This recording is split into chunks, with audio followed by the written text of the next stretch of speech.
ಇವತ್ತು ರಾಜ್ಯಾದ್ಯಂತ ವಿಶ್ವ ಹಿಂದೂ ಪರಿಷತ್ ಬಜರಂಗ ದಳ ಕರ್ನಾಟಕ ಕಾಂಗ್ರೆಸ್ ಸರ್ಕಾರ ಗೋಹತ್ಯಾ ನಿಷೇಧ ಕಾಯ್ದೆಯನ್ನ ತಿದ್ದುಪಡಿ ಮಾಡ್ತಾ ಇದೆ.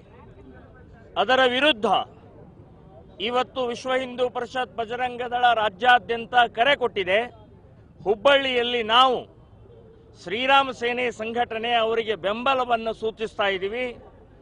ಕಾಂಗ್ರೆಸ್ ಸರ್ಕಾರ ಪ್ರಣಾಳಿಕೆಯಲ್ಲೇ ಹಾಕಿತ್ತು, ಗೋಹತ್ಯಾ ನಿಷೇಧ ಕಾಯ್ದೆಯನ್ನು ವಾಪಸ್ ತಗೊಳ್ತೀವಿ ಅಂತ ಹೇಳಿ. ಸಿದ್ದರಾಮಯ್ಯನವರಿಗೆ ಧೈರ್ಯ ಇಲ್ಲ. ಎಲ್ಲಿ ಹಿಂದೂಗಳು ವಿರೋಧ ಆಗ್ತಾರೋ ಅನ್ನುವಂಥದ್ದು ಹೆದರಿಕೆಯಿಂದ ಇದನ್ನು ತಿದ್ದುಪಡಿ ಮಾಡಿ ಸಡಿಲಗೊಳಿಸುವಂತಹ ಪ್ರಯತ್ನವನ್ನ ಮಾಡ್ತಾ ಇರುವಂತಹದ್ದು ನಾವು ಖಂಡಿಸ್ತಾ ಇದ್ದೀವಿ, ವಿರೋಧಿಸ್ತಾ ಇದ್ದೀವಿ. ನಮ್ಮ ದೇಶದಲ್ಲಿ ಸಾವಿರಾರು ವರ್ಷದಿಂದ ಗೋವನ್ನ ಪೂಜೆ ಮಾಡ್ತೀವಿ. ಬರೇ ಪೂಜೆ ಅಷ್ಟೇ ಅಲ್ಲ, ನಮಗೆ ಅನ್ನ ಹಾಕುತ್ತೆ, ಕೈ ಕೆಲಸ ಕೊಡ್ತಾ ಇದೆ, ಆರ್ಥಿಕ ಬೆಂಬಲವನ್ನು ಕೊಡ್ತಾ ಇದೆ, ಗೊಬ್ಬರ ಕೊಡ್ತಾ ಇದೆ, ಔಷಧಿ ಕೊಡ್ತಾ ಇದೆ.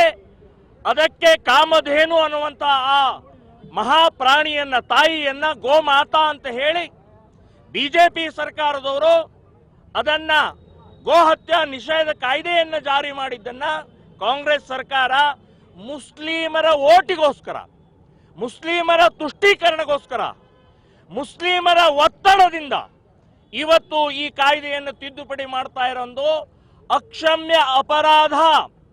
ಗೋಶಾಪ ತಟ್ಟತ್ತೆ, ಸರ್ವನಾಶ ಆಗ್ತೀರಿ. ಕಾಂಗ್ರೆಸ್ ಯಾವಾಗಲೂ ಇದನ್ನೇ ಮಾಡ್ತಾ ಬಂದಿದೆ. 1966ರಲ್ಲಿ ಶ್ರೀಮತಿ ಇಂದಿರಾ ಗಾಂಧಿಯವರು ಸಾವಿರಾರು ಜನ ಗೋಭಕ್ತರನ್ನ, ಸಂತರನ್ನ ಗುಂಡು ಹೊಡೆದು ಕೊಂದು ಹಾಕಿದ್ರು. ಅವರು ಗೋಶಾಪದಿಂದನೇ ಸತ್ತು ಹೋದ್ರು. ಸೊ ಅದೇ ಮಾದರಿಯಲ್ಲಿ ಗೋಶಾಪ ಕಾಂಗ್ರೆಸ್ ಸರ್ಕಾರಕ್ಕೆ, ಸಿದ್ದರಾಮಯ್ಯನವರಿಗೆ ತಟ್ಟುತ್ತೆ ಅಂತನ್ನುವಂಥದ್ದು ನಾನು ಹೇಳ್ತಾ ಇದ್ದೀನಿ. ಇದನ್ನ ವಾಪಸ್ ತಗೊಳ್ಬೇಕು, ರದ್ದು ಮಾಡಬೇಕು. ಯಾವುದೇ ಸಂದರ್ಭದಲ್ಲೂ ತಿದ್ದುಪಡಿಯನ್ನು ಮಾಡಬಾರದು. ನಾನು ಬಿಜೆಪಿ ಮತ್ತು JDSನವರಿಗೆ ಹೇಳ್ತಾ ಇದ್ದೀನಿ, ಈ ಸಂದರ್ಭದಲ್ಲಿ ಚರ್ಚೆ ಮಾಡಿ ಬಾಯ್ಕಾಟ್ ಮಾಡಬೇಕು, ಪಾಸ್ ಆಗದೇ ಇರೋ ಹಾಗೆ ನೋಡ್ಕೊಳ್ಬೇಕು ಅಂತನ್ನುವಂಥದ್ದು ಕೂಡ ನಾನು ವಿನಂತಿಯನ್ನ ಮಾಡ್ತಾ ಇದ್ದೀನಿ.